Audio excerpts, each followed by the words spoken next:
सदाखोत हा चोर आहे, हा लबाड आहे आणि गोरक्षक हे अत्यंत प्रामाणिक आहेत, छत्रपती शिवाजी महाराजांचे मावळे आहेत। सदाखोत हा लबाड आहे, कसायांचा एजंट आहे आणि त्याचे सगळं पर्दाफाश आम्ही केल्याशिवाय राहणार नाही। सरकारने सदाखोत, राजू शेट्टी, रघुनाथ पाटील यांची चौकशी लावली पाहिजे असं आमची मागणी आहे। सदाखोत यांनी काल पूर्णपणे एक ड्रामा केला आणि पूर्णपणे लबाडी केली। आमच्याकडे कागद आहेत, या कागदामध्ये ज्या मशीनसाठी ते आले होते त्या मशीनसाठी ते शेतकरी असं सांगत होते, त्या शेतकऱ्यांची नावं बघा, सलमान ताहिर आणि अब्दुल फकीरा गफार अशी नावं FIR मध्ये नोंदवलेली आहेत त्यांची, आणि हे कसायांसाठी आले होते।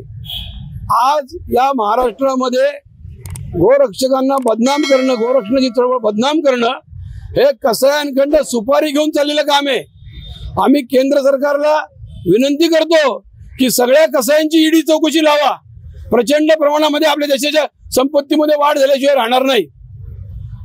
कसाई लोक पुढाऱ्यांना पैसे देतात आणि त्याच्या आधारे पुढारी सॉफ्ट टार्गेट म्हणून गोरक्षकांना बदनाम करण्याचं काम करतात।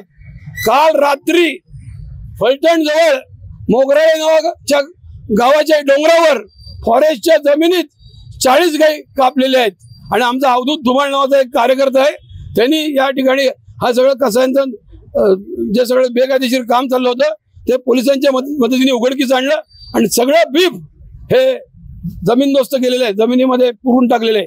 म्हणजे अशा प्रकारे कसाई लोक बेकायदेशीर वागतात। कसाई याचा अर्थ इल्लीगल, कसाई याचा अर्थ अँटी नॅशनल। मी मीडिया समोर जाहीर आरोप करतो की कसाई लोक जनावरांची हाडं ही इस्लामची संपत्ती मानतात आणि जनावरांच्या हाडांचे पैसे अतिरेक्यांना देतात। जम्मू काश्मीर लिबरेशन फ्रंटला कसायांनी चेक दिलेले आहेत, फलटणच्या हाडाचे पैसे जम्मू काश्मीर लिबरेशन फ्रंट पर्यंत पोहोचलेले एक केस 2002 मध्ये झालेली आहे। याचा अर्थ कसाई इल्लीगल आहेत, कसाई अँटी नॅशनल आहेत। या महाराष्ट्रामध्ये आपल्याकडे जी पशुगणनेची आकडेवारी आहे त्यात असं सांगितलेलं आहे की 1,83,83,00,000 गाय आणि बैल देशी 1982 साली होते आणि आज आजचं नाही, 2019ची आकडेवारी आहे, 2019ची आकडेवारी आहे की फक्त 83 लाख गाय शिल्लक आहेत, देशी गोवंश शिल्लक आहे।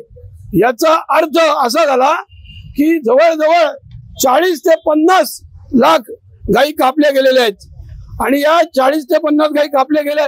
याच्या व्यतिरिक्त आणखी हिशोब असा आहे की प्रत्येक गाय आपल्या आयुष्यात 10 वासरांना जन्म देते। म्हणजे 10 वासरं म्हणजे 1,83,00,000 म्हणजे 19 कोटी वासरं झाली। 19 कोटी वासरं कुठे गेली? देशी कालवडी, देशी बैल कापले गेलेले आहेत। म्हणजे जवळजवळ गेल्या 30-35 वर्षात 25 ते 30 देशी गोवंश कापला गेलेला आहे। भारतामध्ये देशी गोवंश नाही, देशी गोवंशाचं शेण नाही, शेण नसल्यामुळं जमिनीमध्ये रासायनिक खत वापरून अन्न केमिकल युक्त झालेलं आहे, अन्न विषय युक्त झालेलं आहे आणि एवढंच नाही, जमीन नापीक व्हायला लागले, संपूर्ण शेतीच्या उद्योगावर वाईट परिणाम झालेला आहे आणि याच्याकडं अतिशय गांभीर्याने बघितलं पाहिजे। जनतेचं आरोग्य ढासळलेलं आहे, कॅन्सर आणि डायबिटीसचं प्रमाण वाढलेलं आहे आणि हे सगळं गोमातेच्या कत्तलीमुळे घडलेलं आहे। म्हणजे अशा प्रकारे गोमातेची कत्तल करणं हा एक कत्तल जिहाद आहे। जसा लव जिहाद असतो, लँड जिहाद असतो, तसा हा कत्तल जिहाद आहे की भारतातल्या देशी गायी संपवायच्या, हिंदूंची मानसिकता खच्ची करायची, हिंदूंचं आरोग्य खच्ची करायचं। आयुर्वेदाचा सोर्स देशी गायीचं दूध, देशी गायीचं तूप आणि गोमूत्र असतो, परंतु देशी गायच अदृश्य झाली तर आयुर्वेदाचा सोर्स अदृश्य होईल आणि जे शुद्ध औषधं भरू शकतात की जे रामबाण उपाय म्हणून मानले जातात त्या औषधं सुद्धा मिळत नाहीत। अशा प्रकारे जनतेचं आरोग्य धोक्यात आणणं, जनतेची मानसिकता खच्ची करणं हा कत्तल जिहाद आणि या कत्तल जिहादचं समर्थन उपमुख्यमंत्री अजित पवार यांच्यासारख्या जबाबदार माणसांनी करावं ह्याची आम्हाला लाज वाटते। दुसरी गोष्ट सदाखोत, त्यानंतर राजू शेट्टी आणि रघुनाथ पाटील हे तर चिंदी चोर आहेत, यांना राजकारणातनं कड्यासारखं बाजूला करून टाकलं पाहिजे। हे सरळ सरळ मीडिया समोर सांगतात की रेडे कापून टाका, बैल कापून टाका। अहो, या देशामध्ये महाराष्ट्र प्राणी संरक्षण कायदा आहे, संविधानामध्ये मार्गदर्शक तत्वांमध्ये 48 नंबरचं कलम आहे। संविधानाने प्रत्येक राज्य सरकारला गाय, बैल आणि म्हैस यांचं रक्षण करण्याचे कायदे करण्याची जबाबदारी दिलेली आहे। महाराष्ट्र प्राणी संरक्षण कायद्यात दूध देणारी शेतीला उपयोगी पडणारी म्हैस कापायला सुद्धा परवानगी नाहीये.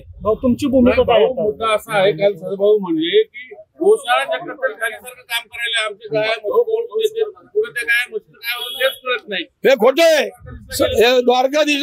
द्वारकाधीशला सदाभाऊनी जाऊन जनतेची दिशाभूल करण्याचा प्रयत्न केलाय. सदाभाऊ हा खोटा माणूस आहे.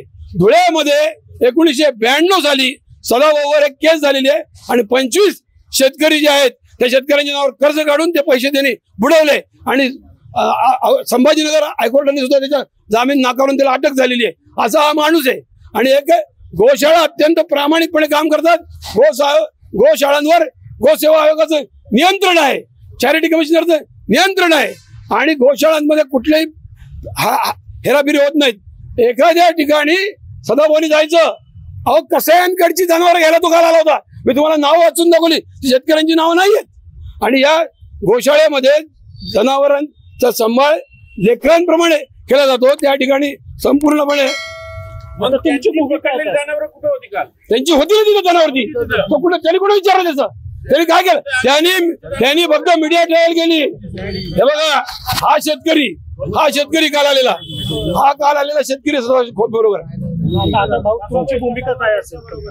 आमची भूमिका अशी आहे की गोरक्षण ही शासनाची पॉलिसी असली पाहिजे. एकही गाय, एकही बैल आणि एकही म्हैस कापता कामा नये. आज दुधाची भेसळ सुरू झालेली आहे. भारतामध्ये 70 कोटी लिटरची रोजची गरज आहे आणि भारतामध्ये फक्त 14 कोटी लिटर दूध तयार होतं. दुधाच्या भेसळीमुळे जनतेचं आरोग्य धोक्यात झालेलं आहे. जनावरांची रक्षण होणं ही सरकारची पॉलिसी पाहिजे. कसायांच्या बाबतीत 0 टॉलरन्स ठेवलं पाहिजे. आणि एवढंच नाही तर या देशामध्ये जो गोरक्षणाचा कायदा आहे, महाराष्ट्रामध्ये जो गोरक्षणाचा कायदा आहे तो कडक केला पाहिजे. जन्मठेपेची शिक्षा दिली पाहिजे. एक गाय कापली गेली तर लाखो लोकांच्या आरोग्यावर परिणाम होतो, म्हणून जन्मठेपेची शिक्षा दिली पाहिजे. आज मोका लावला पाहिजे. आज ऑस्ट्रेलिया, अमेरिका, युरोप या ठिकाणी, ब्राझील या ठिकाणी भारतीय गाईच्या दुधाचा कायदा झालेला आहे. असं असताना भारत सरकारने आणि आमच्या महाराष्ट्र सरकारने याच्याकडे गांभीर्याने लक्ष देऊ नये ही एक फार खेदाची गोष्ट आहे. सुप्रीम कोर्टाने 2008 साली सांगितलं की गोहत्या बंदीला कडक बनवा, संपूर्ण भारतभर गोहत्या बंदी लागू करा. आणि नरेंद्र मोदी गुजरातचे मुख्यमंत्री असताना कोर्टात गेले होते तेव्हा हा निकाल दिलेला आहे. काय सांगणे तुमचं? सदाखोत हा चोर आहे, हा लबाड आहे आणि गोरक्षक हे अत्यंत प्रामाणिक आहेत. छत्रपती शिवाजी महाराजांचे मावळे आहेत आणि गोशाळा ज्या आहेत त्या शेतकऱ्यांच्या मदतीसाठी आहेत. रेकॉर्ड काढा, गोशाळांमधून अनेक जनावर शेतकऱ्यांना दिली गेलेली आहेत आणि शेतकऱ्यांच्या शेतीला फायदा होण्यासाठी गोशाळांमधून गाईचं शेण फुकट दिलं जातं. अशा परिस्थितीत गोशाळा काढल्यात म्हणून जनावरांचं संगोपन होतं. कत्तलीपासून वाचलेल्या जनावर ठेवणं ही शासनाची जबाबदारी आहे. शासनाकडे त्याची व्यवस्था नाही म्हणून गोशाळा निघाल्या. गोरक्षकांनी गोरक्षण केलं म्हणून गोशाळा वाढलेल्या आहेत. गोरक्षक आणि गोशाळा चालक हे अत्यंत प्रामाणिक आहेत. एखाद्या चुकीच्या माणसावरून संपूर्ण कार्यकर्त्यांच्या घटकांना तुम्ही बदनाम करू शकत नाही. सदाखोत हा लबाड आहे, कसायांचा एजंट आहे आणि त्याचे सगळं पर्दाफाश आम्ही केल्याशिवाय राहणार नाही.